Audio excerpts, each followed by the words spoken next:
మదనపల్లిలో అతిపెద్ద fashion world SR shopping mall March 8న హీరోయిన్ మీనాక్షి చౌదరిచే గ్రాండ్ ఓపెనింగ్ 3 లక్షల వెరైటీలు అతి తక్కువ ధరలు. నమస్తే, నేను విజయ్.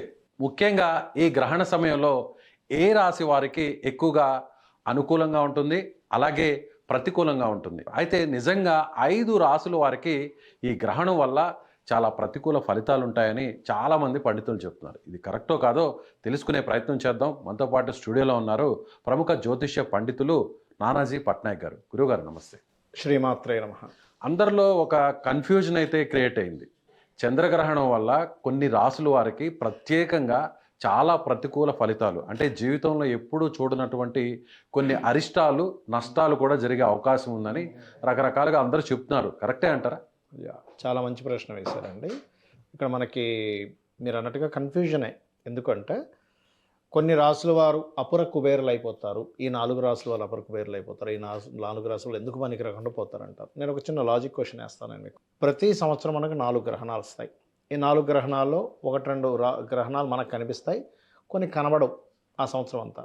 4 గ్రహణాలు పట్టినప్పుడు ఒక్కొక్కసారి గ్రహణానికి 4 రాసులకు మంచి ఉంటుంది ఖచ్చితంగా, 4 లేదా 3, ఒక 5 అట్లా. మరి ఈ 4 గ్రహణాల్లో 12 రాసులు అయిపోతే ప్రపంచంలో ఉన్న ప్రతి ఒక్కడు అపరకుబేరుడు అయిపోవాలి. అవ్వకూడదా? లేదు, 4 రాసులు అస్సలు బాగోకూడదు అనుకుంటే ప్రతి ఒక్కడు ఇంకా బాధపడుతూనే ఉండాలి. అంతే కదా. కానీ ఈ గ్రహణం వచ్చిన టైంలోనే గురుగారు ఈ డిస్కషన్ వస్తుంది. ఎగ్జాక్ట్లీ. అయితే ఇక్కడ మనకి ఏంటంటే, మనకు శాస్త్రంలో చెప్పింది ఏమిటి, గ్రహణం అనేటువంటిది సాధనా మార్గంలో మీరు ఈరోజు ఒక మంత్రం చదివారనుకోండి, ఉదాహరణకి అది ఒక్కసారి చేసే మంత్రం 1000 సార్లు ఫలితం ఇస్తుంది. లేదా మీరు 1 లక్షల జపం గతంలో చేశారు, పునశ్చరణ ఫలితం అంటే 10 లక్షలు చేశారు పంచాక్షరి, మీరోజు గ్రహణ సమయంలో చేసినటువంటి మంత్రం యొక్క బలం అన్నిసార్లు చేసిన ఫలితం ఇస్తుంది. మీకు ఎందుకు చేయాలి మంత్రము అంటే, ఒకటి మన పూర్వజన్మ కర్మని దగ్ధం చేసేటువంటి శక్తి గ్రహణానికి ఉంటుంది. That is the reason. అయితే మరి ఈ ఫలితాలు ఉండవా అంటే ఖచ్చితంగా ఉంటాయి.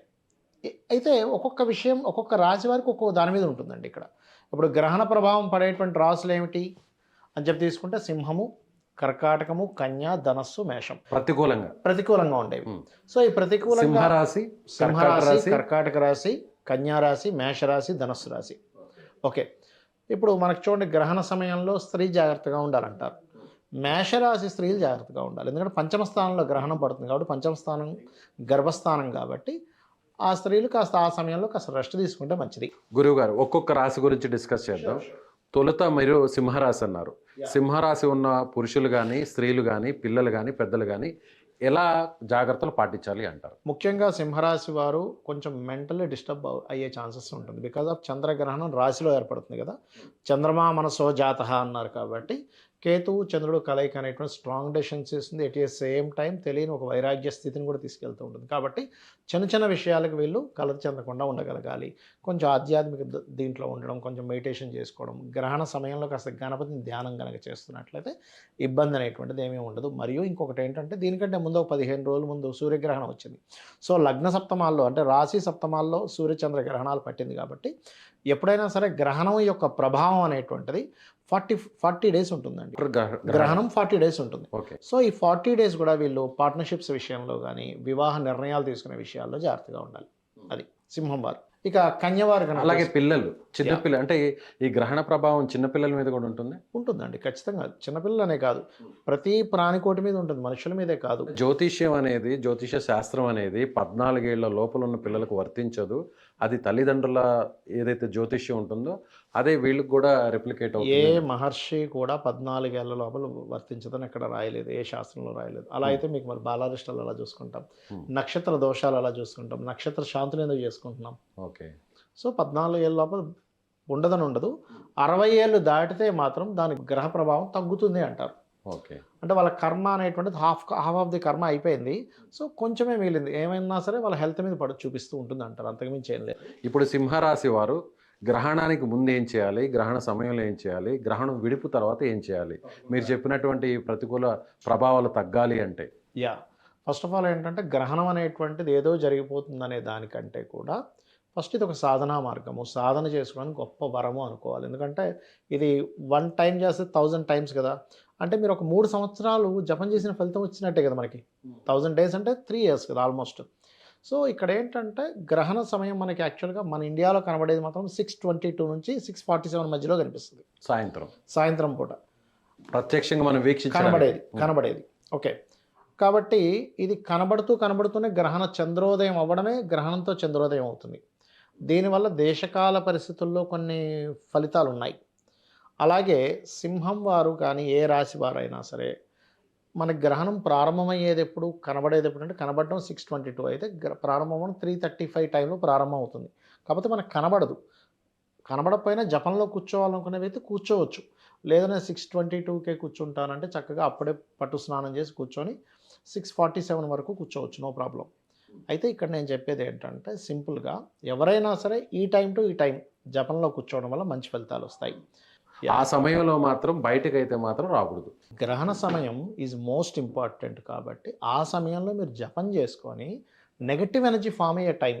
గ్రహణం అంటే ఏంటంటే గ్రహణం కానీ అమావాస్యలు కానీ ఎందుకు మనం చేస్తాము అంటే ఒక నెగటివ్ ఎనర్జీ మనలోకి ఫామ్ అయినప్పుడు మన యొక్క మహాదశలు అంతర్దశలు గ్రహస్థితి మన కర్మలంతా మన ఆరాతో సంబంధం కలిగి ఉంటుంది. ఈ ఆరాకి తొందరగా కనెక్ట్ అవుతాయి ఇవి.